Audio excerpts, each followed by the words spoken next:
We do a multitude of events. We have a great space for it. We're a little over 3,000 square feet, 3,800.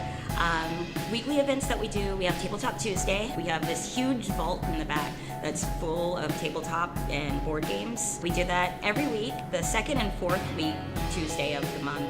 Atlantis Games, they're actually a local game and comic shop in Norfolk and Portsmouth. They send a rep out. We also do trivia on Sundays. We also are looking to do more weekly events, particularly on Thursdays. We're dabbling between maybe a karaoke night, maybe a bingo night. On a monthly scale, we do, it's called Mouthfeel.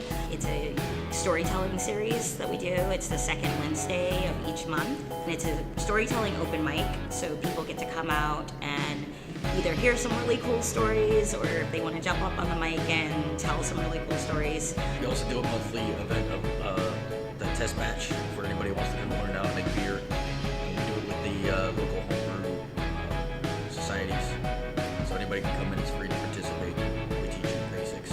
We also try to do a quarterly beer competition with homebrewers, where any homebrewer can come in, and then our members can come in and they all taste the beers that the homebrewers have made, and they basically get to vote for which brewers will get to make a beer with us.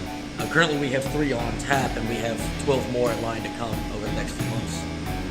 We also do an Artist of the Month, where we try to promote a local artist, and what we do for that is we ask them to put some materials on our walls, and they can sell them if they wish as well.